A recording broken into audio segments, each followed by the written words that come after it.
Welcome to the Rove Podcast. I'm your host, Anna Roberts, and as you can see, we have a slightly different attire on today. We have Shrek ears, or Shreers as they, I believe, are lovingly called, and we're all wearing them because we have Joy, Nick, and Joe, who are all part of the incredible performance of Shrek the Musical coming to the Middle East. Good morning. Good morning. Thank you for having us. So, Joy, you're part of Broadway Entertainment Group celebrating your 10-year anniversary. You're part of the team that has brought the magic of Shrek to life for audiences across the Middle East. Tell me about the kind of motivation for bringing this funny and globally loved and recognized movie series to life on stage. Yeah, we'll do. So we're very excited to have chosen Shrek as our Middle East comeback for a tour. It's a family brand. Everyone's very excited about it. Kids and parents love the show from the movies. They've grown up with them, so it just made sense to work on this show and just bring it to life. Also celebrating our 10-year anniversary. We did start with a Shrek World Tour in 2015. So now to bring it back to new audiences after everything that everyone has been through, and it's been a rough couple of years. So it's nice to just bring in something that makes everyone happy. And I really think that Shrek makes everyone happy. And these two are amazing in the show. So it's good to have them on there. Now, these two that you're referring to next to you are members of the cast of Shrek. Can I have individual introductions from each of you and the characters that you play? Yes, hello, my name is Nick Kyle, and I play the very short Lord Farquaad. And I'm Joe, Joe Kuma, and I'm playing Pinocchio, the best character of them all, and Thelonious, Farquaad's assistant, a guard. Yeah. Right hand. Right hand. Right hand man. Confidant. Yeah, confidant. Okay, fantastic. So take me through a little bit about how you first came to know about the production and your involvement with Shrek the Musical. I was living in the States at the time, and then obviously COVID came along, and so I ended up deciding to move back to New Zealand for the first time in about a decade. And a friend of mine who's the director, Nick Wilkinson, he's great, and he got in touch, and I was like, I'm coming back. I hear there's noises about Shrek, and I'd auditioned for Lord Farquaad in London about 8 years before and completely ruined that audition. So I was keen to give it another stab. And yeah, so I sent a tape in, and then he was like, yep, we want you to play Farquaad. And then the New Zealand tour kicked off, and that's when I met all these guys again. Joe and I had done Jesus Christ Superstar about 4 years before at the Court Theatre in Christchurch, so it was good to like reconnect with a bunch of Kiwi actors and meet new people, and great New Zealand tour, and then find out the exciting news that it was getting brought to the Middle East. So it was pretty special.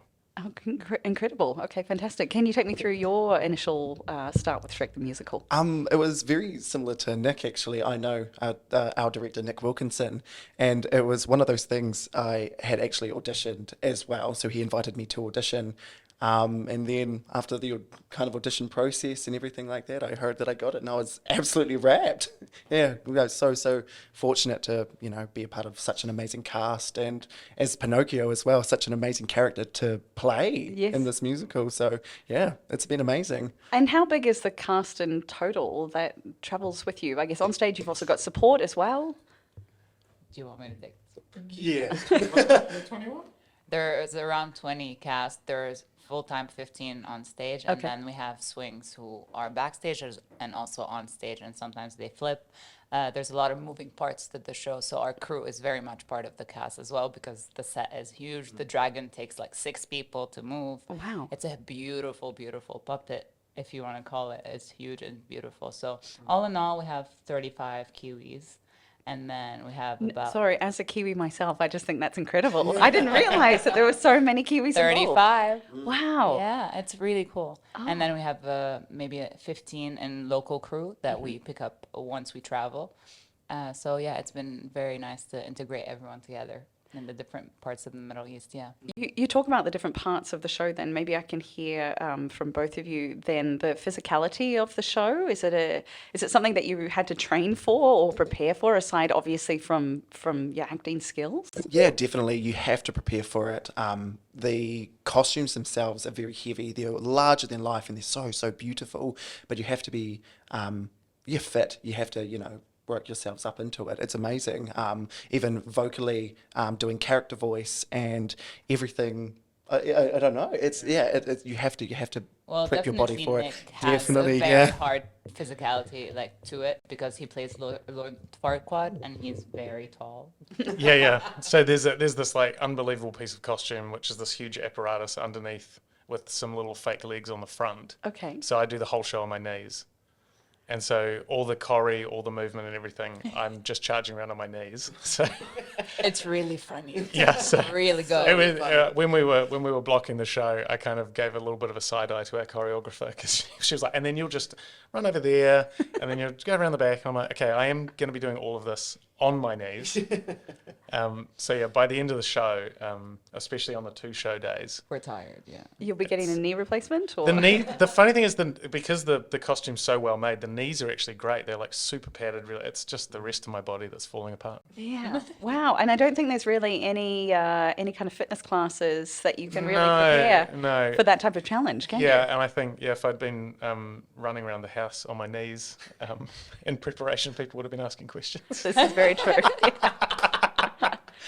So you spoke a little bit there about the choreography and obviously the musicality of it. Is it very similar to the Shrek that we all know and love? How has it been brought to life on stage? It really is. It's this exactly the story that people know from the film. They've just added this like unbelievably rich Broadway show tunes to it. Like there's songs. I think every day I wake up with travel song in my head or Dewlock, and there's just the music's fantastic. And it was nominated for a bunch of Tonys on Broadway. I think it won a couple. The music's awesome, and yeah.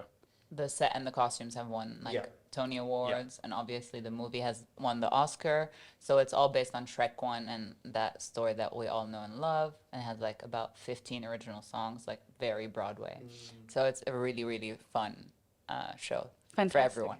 Do you have a favorite character or a favorite scene out of out of the entire musical with all of the staff and cast that you have involved? Any highlights that audiences can look forward To to? be fair, it's a great show and it's really fun and everyone looks amazing, but I have a very soft spot for the dragon, and that costume is just, that puppet is just beautiful, beautifully made. I think you agree. It's pretty special, and you can see the kids that we've had come along to the show when the dragon comes out.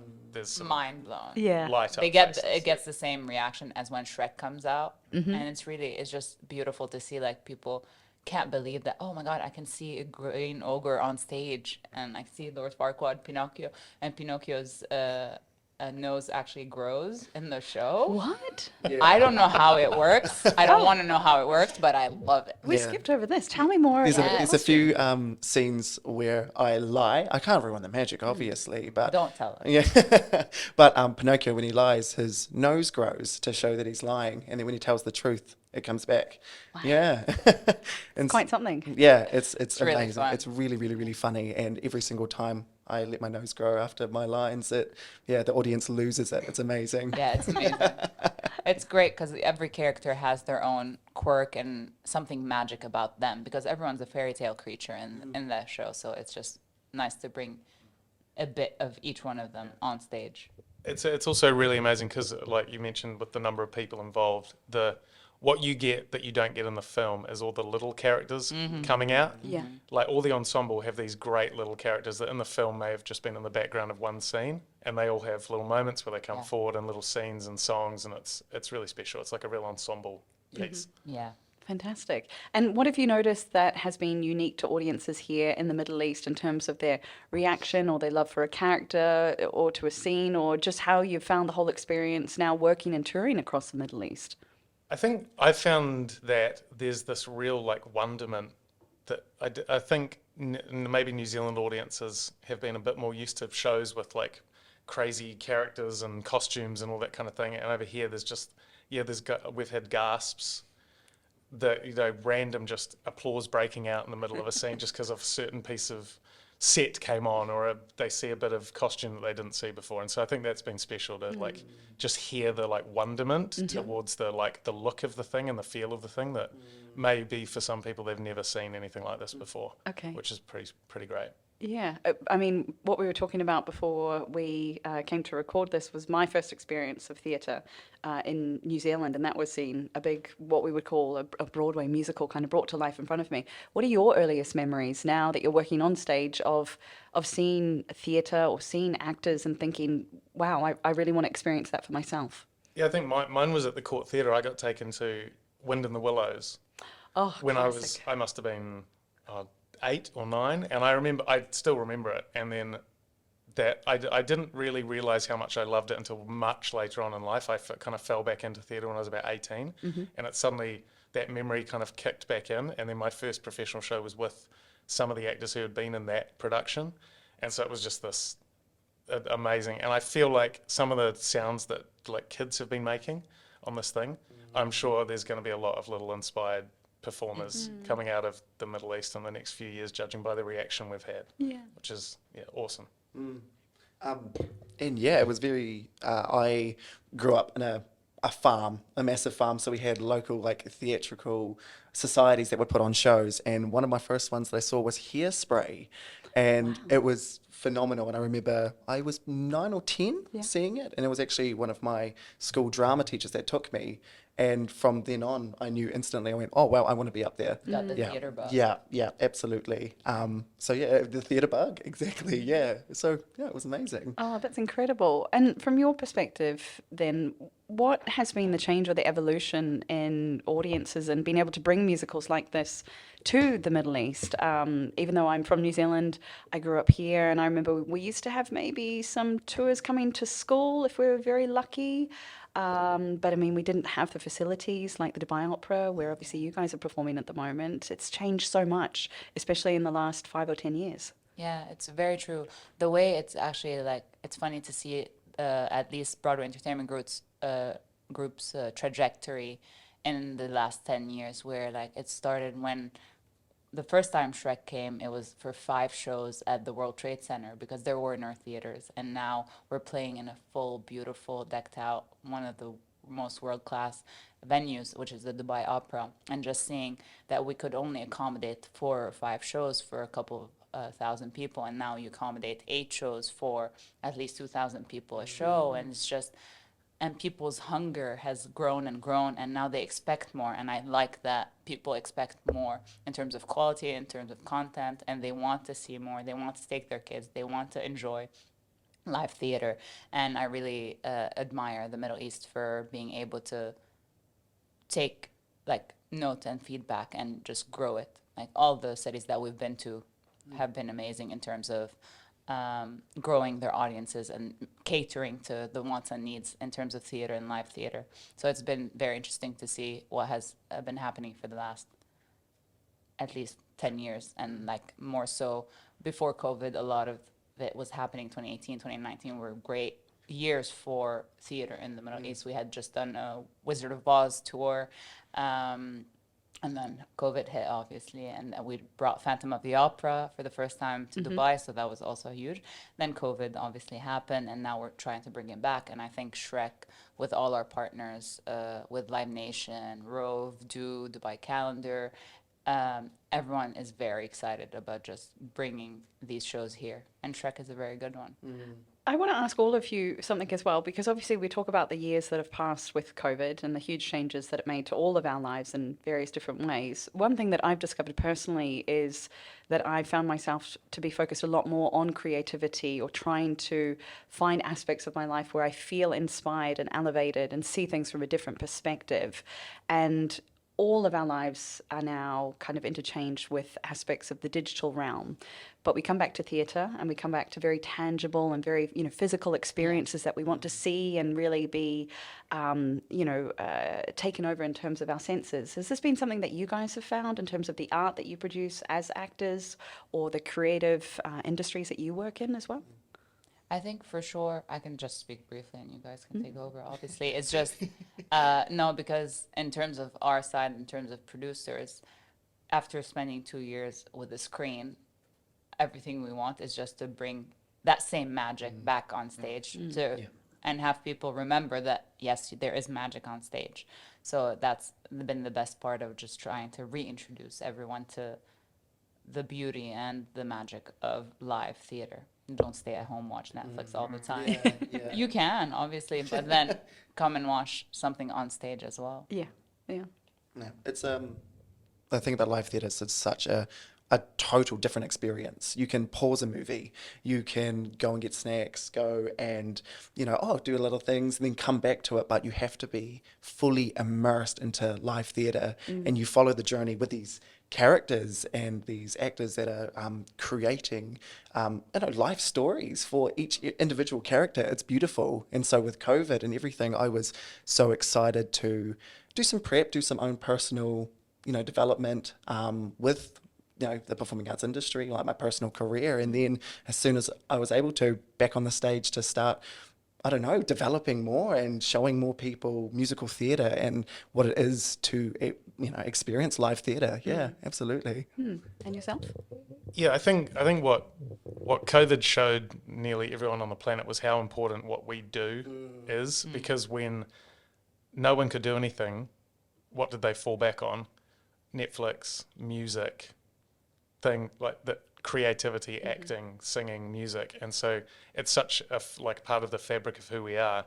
And what we lost as well was the social aspect of theatre. You go along, there's people around, you talk about the show, it generates conversations, and for days afterwards, families can reconnect over a piece of live theatre in a way that you can't so much connect over a piece of music you listen to on your own or a thing you watched on your laptop. So that's I think that's what has been really special for me getting back in to theatre again, is just watching people connecting, even in the foyer after, or in the interval, talking about what they just saw. And that part of theatre is something we lost for 3 years. Yeah. And people were falling back. Feeling. The community, yeah. Definitely the community. Yeah. And just finally, as we kind of start to wrap up the conversation here, for audiences that are coming to see you both on stage, is there a favourite little moment or something, a line or a noise or something that we can listen out for, and we might... I have to say that I do love there's kind of a reveal, I guess, of Lord Farquaad. It's built up quite a lot, Okay. his entrance, and so it is really special when I kind of come out and you hear the audience reaction to the costume and to the, because it's a really well done costume. My amazing understudy Ollie, I was able to see him perform just after I arrived, and I hadn't seen the costume before, and just watching the reaction of the audience around me and even my reaction, I was like, that looks incredible. So real. That looks like Lord Farquhar is on the stage, and he's 4 foot tall. Wow. So that's a really special moment for me, coming out and hearing that big reaction from the audience in that first moment. And for me, it's really the So all the scenes you do with me. yeah, absolutely, definitely. Yeah, they're best friends on stage. No, it's all of us together as the fairy tale creatures. Okay. And it's kind of that theme of, it's not about what you look like, it's about the beauty within. And I think that's the most amazing theme for all of it, and it carries through all the songs, all of the discovery of that theme as well was so beautiful. So that's my favorite part, is expressing that theme to audiences. Yeah, definitely. Wow, it just sounds incredible. I can't wait to see you guys on stage, for families or maybe big kids and little kids that want to go and see the performance. It's on at Dubai Opera between the 22nd and 26th of February. Any advice for people wanting to book tickets or make it a bit of a family day out? It's a great family show, but it's also great for millennials and everyone who's looking for a fun time. It's a great comedy, but also very heartfelt. So themes of friendship and love and just adventure are all in there. So it's good for everyone in the family. Just book your tickets now, and we hope to see you there. Okay, and now that I've got you guys as well cornered, just before our podcast wraps up, do I get to keep the Shrek ears? Yes. Well, okay, course you all do. right, fantastic. That was my big question. Well, thank you all so much for sharing just a little Thank bit you of for the having magic that goes on with such an incredible performance. Joy, Nick, and Joe, thank you so much for your time today. Thank you so much for having us.